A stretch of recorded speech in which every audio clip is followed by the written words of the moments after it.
को ग्रहण लग गया। देखते ही देखते राज्य के सारे तालाब सूख गए। अब पानी में न तो लहरें थीं, न ही मछलियां। कालू घंटों जाल फेंकता, पर हाथ आती तो सिर्फ निराशा। अब क्या करूं? रोज हाथ खाली लौट आता हूं। घर में बच्चों को क्या खिलाऊंगा? सूरज ढल रहा था और उसके साथ कालू की उम्मीदें भी। वो भारी कदमों से अपने घर की ओर चल पड़ा। कालू के घर पहुंचते ही उम्मीद से वो पत्नी पानी लेकर आई। क्या हुआ जी? आज भी कुछ नहीं मिला? पूरा तालाब सूख गया है भगवान। जहां कल तक थोड़ा कीचड़ गीला था, आज वहां भी जमीन फट गई है। आज तो बगुले और कछुए भी गांव छोड़कर जा रहे हैं। तो अब हम क्या करेंगे? घर में अनाज का एक दाना नहीं बचा। बच्चे कब तक पानी पीकर सोएंगे? मैंने फैसला कर लिया है, अब इस गांव में हमारे लिए कुछ नहीं बचा। अगर हम यहाँ रहे तो भूख हमें खा जाएगी। सोच रहा हूं पड़ोसी राज्य चलते हैं। सुना है वहां का राजा धर्मपरायण है, वहां की झीलें भरी हैं। शायद मेरे जाल को वहां काम मिल जाए। पड़ोसी राज्य? पर जी, अपना घर छोड़कर? ये हमारी पुश्तैनी जमीन है। आपके दादा परदादा यहीं रहे। हमारी शादी होके मैं इसी घर में आई थी। इस आंगन को छोड़कर कैसे जाएंगे? घर? पगली, घर दीवारों से नहीं, पेट की आग बुझने से चलता है। मुझे भी मोह है इस मिट्टी से, पर क्या इस मोह में अपने बच्चों को अपनी आंखों के सामने सूखते हुए देखूं? बोलो, क्या तुम देख पाओगी मुन्ने को भूख से तड़पते हुए? नहीं देख पाऊंगे। कलेजा फट जाएगा मेरा। तो फिर पत्थर दिल कर लो। हमें जाना होगा। जान है तो जहान है। अगर जिंदा रहे तो शायद कभी वापस आ जाएं, पर अभी के लिए ये गांव हमारे लिए शमशान बन चुका है। आप ठीक कहते हैं। बच्चों की जान से बढ़कर कोई जमीन नहीं। जहां आप, जहां बच्चे, वही मेरा घर। मैं आज रात ही तैयारी कर लेती हूँ। हाँ, जो भी थोड़ा बहुत जरूरी सामान है रख लो। और सुन, वो पुराना संदूक मत खोलना। भारी सामान हम नहीं ले जा पाएंगे। सिर्फ वो रखो जिससे जान बच सके। और इस तरह भूख से बेबस वो परिवार एक अनजान सफर की ओर निकल पड़ा। बच्चे भूख और प्यास से बेहाल थे। बापू, अब और नहीं चला जाता। बहुत प्यास लगी है। क्या हम थोड़ी देर रुक नहीं सकते? बस बेटा, थोड़ा और। देखो वो सामने एक बड़ा पेड़ है। वहाँ छांव भी होगी और शायद पास में पानी भी मिल जाए। जी, पानी तो कब का खत्म हो गया। बच्चों का गला सूख रहा है। इस बंजर रास्ते में पानी कहाँ मिलेगा? भगवान पर भरोसा रखो। वो चींटी को भी दाना देता है, हमें प्यासा नहीं मारेगा। चलो उस पेड़ तक चलो। उम्मीद की एक किरण उन्हें उस पुराने बरगद के पेड़ के नीचे ले आई। वहाँ एक कुआं तो था, पर पानी निकालने का कोई साधन नहीं था।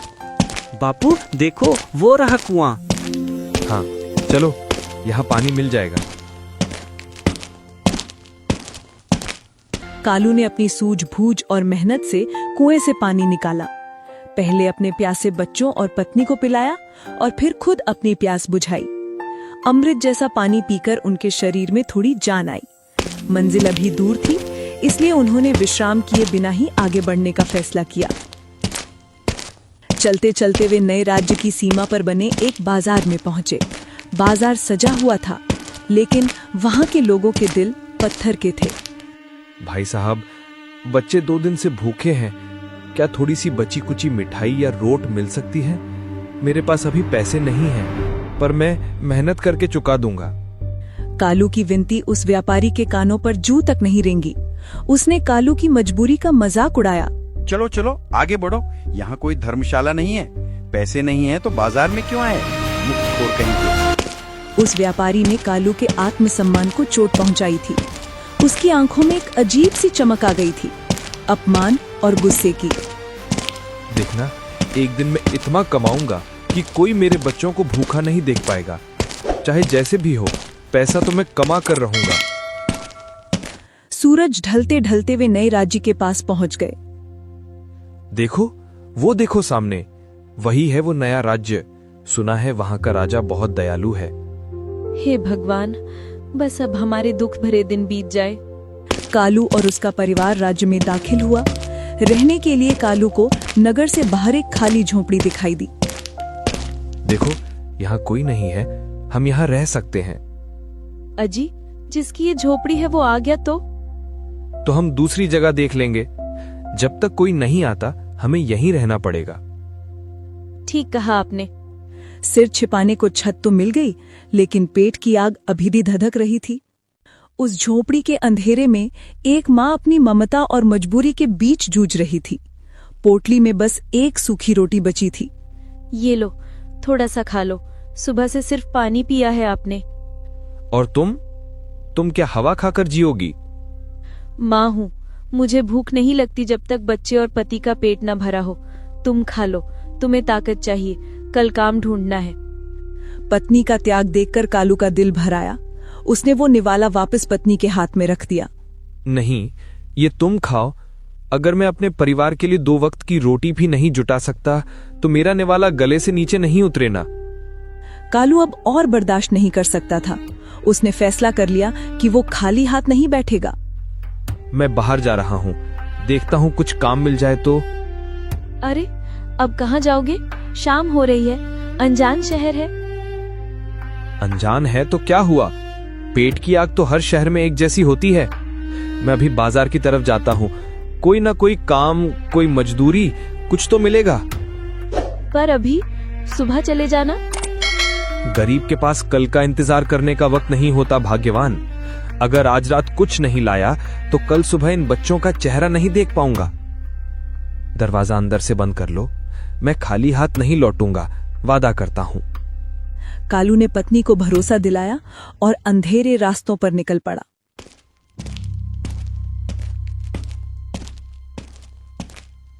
शहर की चकाचौंध में कालू एक शाया की तरह भटक रहा था। सेठ जी, मैं परदेसी हूँ, काम की तलाश में आया हूँ।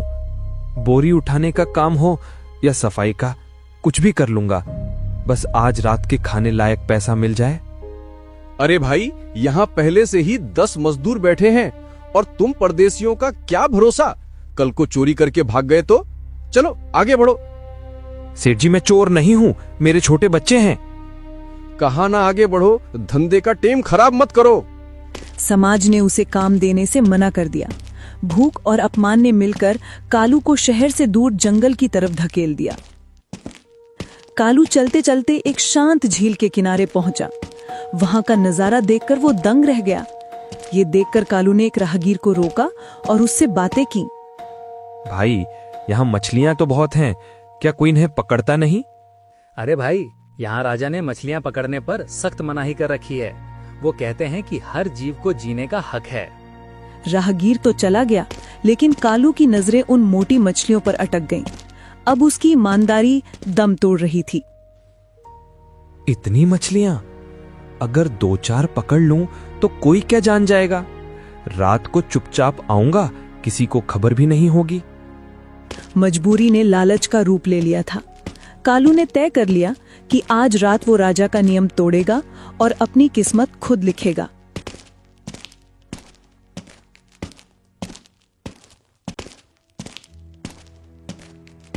रात गहरा चुकी थी। कालू थका हारा घर लौटा, लेकिन उसके दिमाग में एक खतरनाक योजना चल रही थी। आ गए आप? कुछ काम मिला? काम तो नहीं, पर एक बात बतानी है। क्या हुआ? चेहरा क्यों उतरा है? यहाँ के राजा ने झील में मछली पकड़ने पर रोक लगा रखी है, लेकिन उस झील में इतनी बड़ी बड़ी मछलियां हैं कि अगर मैं 2-4 पकड़ लूं तो कई दिन का खाना हो जाएगा। आप ये क्या कह रहे हैं जी? राजा का नियम तोड़ेंगे? और कर भी क्या सकता हूं मैं? घर में अनाज नहीं, बच्चे भूखे हैं। जब तक कोई रास्ता नहीं मिलता, चोरी ही एक सहारा है। पर अगर पकड़े गए तो? इस राज्य के सिपाही बहुत कठोर हैं, जान भी जा सकती है। डरने से पेट नहीं भरता, समझी?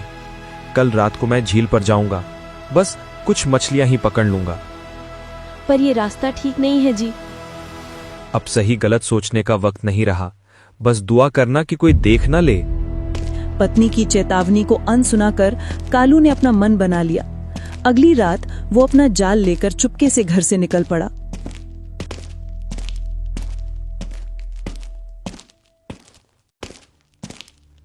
कालू चलते चलते झील के किनारे पहुंच गया।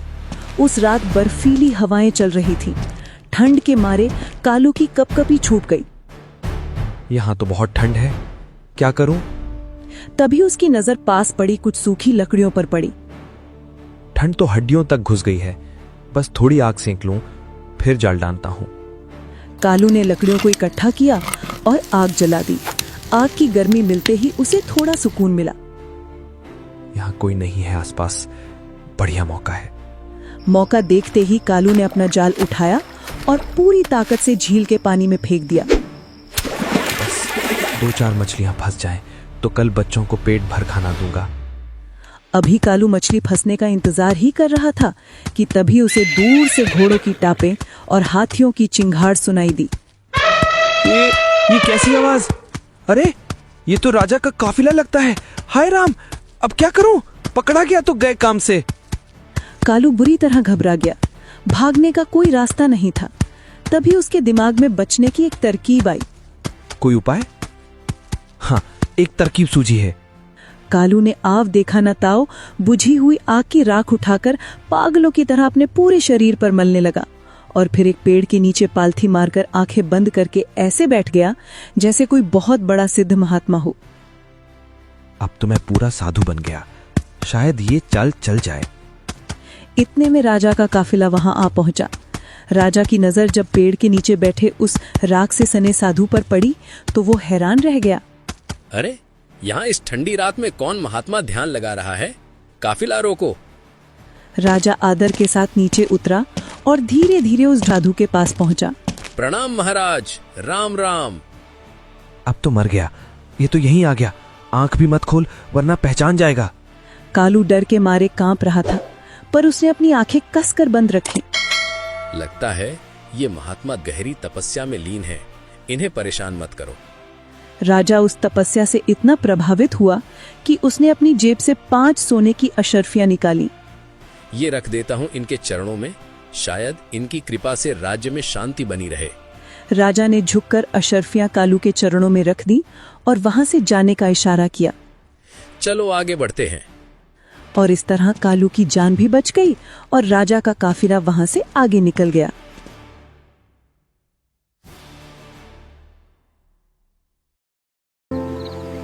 रात बीत गई और सूरज निकल आया, लेकिन कालू अब भी उसी तरह आंखें बंद किए मूर्ति बना बैठा रहा। तभी उसकी पत्नी उसे ढूंढते ढूंढते वहां आ पहुंची। अरे ये अभी तक घर नहीं आए, कहीं कुछ अनर्थ न हो गया हो। अचानक उसकी नजर पेड़ के नीचे बैठे कालू पर पड़ी। उसे इस हाल में देखकर पत्नी का गुस्सा फूट पड़ा। अरे जी, आप यहाँ बैठे हैं, घर की कोई चिंता नहीं है आपको? यहाँ बैठ के क्या मरने का इरादा है? चलिए जल्दी चलिए घर, कोई देख लेगा तो क्या सोचेगा? कौन है? सैनिक पीछे हटो, मैं आज ही नया आया हूँ, मछलियाँ पकड़ी नहीं। राजा को कुछ मत कहना। कौन राजा? कब आया राजा? पागल तो नहीं हो गए आप? राजा आता तो क्या आपको ऐसे ही झील के किनारे छोड़ जाता? कालू कुछ बोलने ही वाला था कि तभी उसकी नजर जमीन पर पड़ी। वहां 5 सोने की अशर्फियां सूरज की रोशनी में चमक रही थी। अरे ये क्या है? 5 अशरफियां यहाँ कैसे आईं? कालू ने कांपते हाथों से वो अशर्फियां उठाईं। उस पल उसे अपनी गलती और ईश्वर की लीला दोनों समझ आ गईं। हे भगवान, मैं तो बस आपके नाम पर एक छोटा सा नाटक कर रहा था। राजा और सैनिकों से बचने के लिए एक झूठा रूप धर लिया था, पर आपने तो उस नाटक में भी मेरी रक्षा कर दी, मेरी जान बख्श दी और ये 5 अशरफियां भी दे दी। मैं तो 10 साल में भी इतना धन नहीं कमा सकता था।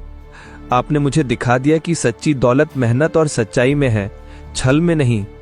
अरे जी, ये आप क्या बड़बड़ा रहे हैं? क्या हुआ है? ये सोने जैसी चीजें कहाँ से आई? सुनो, जो कुछ बीती रात हुआ मैं तुम्हें बताता हूँ। मैंने डरकर जाल डाल दिया, पर जब राजा की आवाज सुनी तो लगा जैसे भगवान खुद बोल रहे हों। और अब देखो, उन्होंने मुझे सिर्फ जीवन नहीं, ये 5 अशरफियां भी दी हैं ताकि मैं नया जीवन शुरू कर सकूं। सच कह रहे हैं आप? ये सब सच में हुआ? हाँ, यही सच्चाई है। आज से कालू अब वो लालची मछुआरा नहीं रहा। अब मैं चोरी, झूठ और लालच छोड़कर सच्चाई का रास्ता अपनाऊंगा। भगवान का नाम लेने से जो मिला वो पूरे जीवन में नहीं मिला जी। इस चमत्कार के बाद दोनों पति पत्नी घर लौट आए। कालू का मन बदल चुका था, लेकिन घर की गरीबी और पेट की भूख अभी भी वही थी। चलो, आखिरकार घर पहुंच ही गए। अब तो लग रहा है जैसे कोई सपना था। नहीं, सपना नहीं था, वो भगवान की लीला थी। देखो, ये 5 अशरफियां भगवान ने दी हैं। अब ये तुम्हारे जीवन भर का धन है। अब मैं मछलियां नहीं पकड़ूंगा, कभी नहीं। क्या कह रहे हैं आप? मछली पकड़ना छोड़ देंगे? बिना काम किए जीवन कैसे चलेगा? आज के लिए शायद खाना हो जाए, लेकिन कल? भगवान ने जब तक जिया रखा है तब तक रास्ता भी वही दिखाएंगे। अब मैं किसी की जान लेकर रोटी नहीं खाऊंगा। अब मैं पाप से कमाई नहीं करूंगा।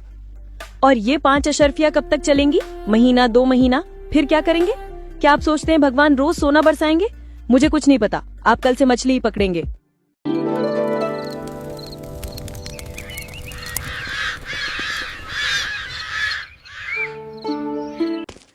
कालू की ये बातें पत्नी को समझ नहीं आ रही थी। उसे लगा कि कालू भावुकता में पागल हो रहा है। अगली सुबह हुई, पत्नी ने कठोरता से कालू के सामने रोटी रखी और उसे काम पर जाने को कहा। लो, रोटी खा लो और फिर झील पर जाओ। कल से कोई काम धंधा नहीं किया है। घर में अनाज भी खत्म होने को है। ठीक है, मैं जाता हूँ। कालू चुपचाप घर से निकल पड़ा, लेकिन उसके कदम झील की तरफ नहीं बल्कि जंगल की तरफ बढ़े।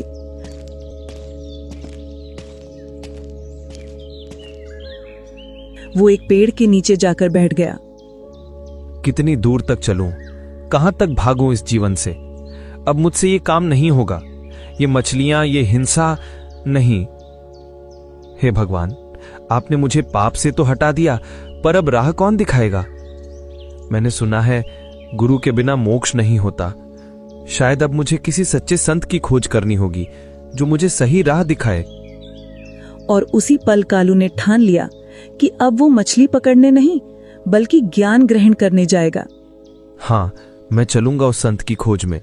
जिसने भगवान को पाया वही मुझे भी मार्ग दिखाएगा। कालू जंगल जंगल भटकने लगा। चलते चलते उसे एक साधु महाराज मिले। प्रणाम संत महाराज। आशीर्वाद बच्चा। कौन हो तुम? कहां से आए हो? मैं कालू हूं, मछुआरा। अपने जीवन में मैंने बहुत जीव हिंसा की है महाराज। न जाने कितनी मछलियों की जान ली है। अब पश्चाताप में जी रहा हूं। बताइए, क्या मेरे ये पाप कभी कट सकते हैं? नहीं बच्चा, कर्म का फल तो भोगना ही पड़ता है। जैसा बीज बोया जाता है वैसा ही पेड़ उगता है। कर्मों से कोई नहीं बच सकता, न राजा न साधु। साधु की बात सुनकर कालू का दिल टूट गया। उसे लगा कि अब उसके उद्धार का कोई रास्ता नहीं बचा। तो फिर मेरा क्या होगा महाराज? मैंने तो अपना जीवन व्यर्थ कर दिया। भय मत कर। कर्म तो भोगना पड़ता है, पर प्रायश्चित और सच्चा भक्ति भाव मन को शुद्ध कर देता है। चल बच्चा, भगवान तुझे राह दिखाएं। निराश होकर कालू शाम को अपने घर की ओर लौट गया। कहाँ रह गए थे आप? देर हो गई। मछली पकड़ी? नहीं, झील के पास राजा के सैनिक थे। डर के मारे मैं कुछ कर नहीं सका। कालू घर के कोने में बैठ गया, लेकिन उसका मन अंदर से कचोट रहा था। हे भगवान, मैं झूठ बोल गया, फिर से पाप कर बैठा। पर मैं क्या करूं? मन बेचैन है। मैं उस संत की बात भूल नहीं पा रहा। कर्म का भोग तो भोगना ही पड़ेगा। इसी उधेड़ बुन में कई दिन बीत गए।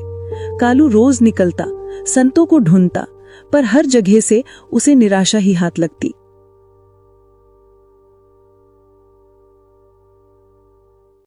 एक दिन कालू जंगल में बैठा उदास मन से ध्यान कर रहा था। तभी वहां स्वयं कबीर साहिब जी एक साधारण संत के रूप में प्रकट हुए। भाई, यहाँ अकेले क्या कर रहे हो? प्रणाम महाराज। मैं भक्ति कर रहा हूं, लेकिन मन को शांति नहीं मिल रही। मैंने बहुत जीव हिंसा की है, अब उसी का प्रायश्चित कर रहा हूं। बेटा, भक्ति करना अच्छी बात है, परंतु बिना गुरु के की गई भक्ति व्यर्थ जाती है। गुरु बिना कोई भी जीव मोक्ष नहीं पा सकता। महाराज, आपकी बात सही है। मैंने बहुत संतों की खोज की, पर कोई भी ऐसा नहीं मिला जो मुझे सच्चा मार्ग दिखा सके। क्या आप मेरे गुरु बनेंगे? ठीक है बच्चा, मैं तुम्हारा गुरु बनता हूं, लेकिन शर्त यह है, जैसे मैं बताऊंगा वैसे ही भक्ति करनी होगी। तुम्हें सच्चे नियमों का पालन करना पड़ेगा। हाँ महाराज, मैं जैसा आप कहेंगे वैसा ही करूंगा। बस आप मुझे अपने चरणों में स्थान दीजिए। तो सुनो बेटा, अब से तुम जीव हिंसा नहीं करोगे, मछलियां पकड़ना छोड़ दो। सच्ची भक्ति वही है जिसमें किसी का कष्ट ना हो, और जो सच्चे गुरु से दीक्षा लेता है उसके पाप कर्म मैं स्वयं काट देता हूं। गुरु के मुख से पाप कटने की बात सुनकर कालू का रोम रोम खिल उठा। वो दौड़कर कबीर साहिब के चरणों में गिर पड़ा। महाराज, मैंने आज तक कई जन्म व्यर्थ किए, पर आज लगा कि भगवान स्वयं मुझ पर कृपा कर रहे हैं। अब मैं डटकर भक्ति करूंगा। उठो बेटा, सच्चा मार्ग कठिन नहीं, बस मन सच्चा होना चाहिए। चलो, अब मैं तुम्हें सत्संग सुनाता हूं। गुरु से ज्ञान पाकर कालू जब घर लौटा तो उसका चेहरा बदला हुआ था। आज उसके चेहरे पर डर नहीं बल्कि एक तेज था। आ गए, आज देर हो गई थी। कहाँ थे? मैं आज जंगल में था। वहां मुझे एक महान संत मिले, कबीर साहिब जी। उन्होंने मुझे सच्चा ज्ञान दिया, सच्चे जीवन की राह दिखाई। कबीर साहिब जी? और उन्होंने क्या कहा आपसे? उन्होंने कहा कि जीव हिंसा पाप है और गुरु बिना भक्ति व्यर्थ है। मैं सांसारिक जीवन को छोड़कर भक्ति के मार्ग पर चलना चाहता हूं। अब मुझे अपूर्ण मोक्ष नहीं बल्कि पूर्ण मोक्ष चाहिए। जी, क्या यही आपका अंतिम निर्णय है? हाँ, यही मेरा अंतिम निर्णय है। अब मैं किसी का अहित नहीं करूंगा, किसी जीव को कष्ट नहीं दूंगा।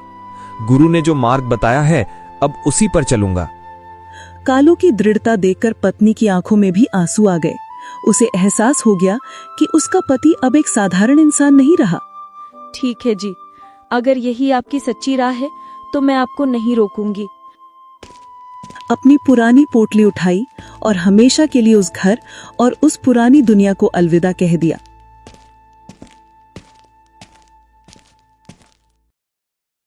कालू की तपस्या इतनी बढ़ गई कि उसकी चर्चा तीनों लोकों में होने लगी। स्वर्ग में बैठे देवऋषि नारद भी इससे अछूते न रहे। अरे, ये कैसी उलझन है? मैंने तो सैकड़ों लोग देखे, हजारों योगियों से मिला, पर ये प्रश्न अब तक सुलझा नहीं। देवर्षि, यदि आप अनुमति दें तो एक सुझाव दूं। सुना है पृथ्वी लोक पर कालू झीमर नाम के एक महान संत रहते हैं। वे पहले मछुआरे थे, पर कबीर साहिब जी के शिष्य बनकर सिद्ध पुरुष हो गए हैं। कहते हैं उनकी साधना से स्वयं गंगा प्रवाहित होती है। कालू झीमर, अद्भुत है ये कि एक साधारण मछुआरा अब सिद्ध संत बन गया। चलो, कल ही पृथ्वी लोक चलकर उनसे मिलते हैं।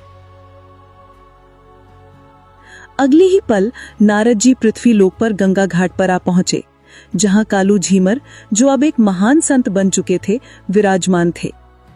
प्रणाम संतवर, आप ही कालू झीमर है ना? प्रणाम देवर्षि नारद जी, मैं वही हूं, एक साधारण साधक जिसे कबीर साहिब जी ने भक्ति का मार्ग दिखाया। कहिए, आप देवलोक से यहां कैसे पधारे? मुझे एक समस्या है जिसका समाधान अब तक कोई नहीं कर सका। सबने कहा कि आप पहुंचे हुए संत हैं, इसलिए आपके पास आया हूं। कृपया मेरा मार्गदर्शन करें और मुझे अपने शिष्य रूप में स्वीकार करें। यह देखकर सृष्टि दंग रह गई कि देवताओं के गुरु नारद एक मछुआरे के चरणों में ज्ञान मांग रहे हैं। देवर्षि, मैं तो स्वयं अपने गुरु कबीर साहिब जी का सेवक हूं। उनकी कृपा से ही मैं कुछ जान सका हूं। यदि आप सच में कल्याण चाहते हैं तो वही नाम जपिए जो उन्होंने मुझे दिया था। कृपया वो पवित्र नाम मुझे भी दीजिए संतवर। कालू झीमर ने नारद जी को झुकने को कहा और उनके कान में वो गुप्त मंत्र कहा। ऋषि जी, इस नाम का जप श्रद्धा और विश्वास से करें। यही वो बीज है जो हर जन्म के बंधन काट देगा। यही नाम आपको मोक्ष के द्वार तक पहुंचा देगा। आपका बहुत धन्यवाद संतवर। आज मुझे सच्चा गुरु मिला है। अब मैं जान गया कि भक्ति का सार क्या है। मैं इस नाम का स्मरण करते हुए देवलोक लौटता हूं। कालू झीमर को पूर्ण मोक्ष का मार्ग किसने दिखाया? ए. नारद जी ने, बी. कबीर साहिब जी ने, सी. उसकी पत्नी ने, डी. राजा ने। जल्दी से अपना सही जवाब कमेंट में बताएं।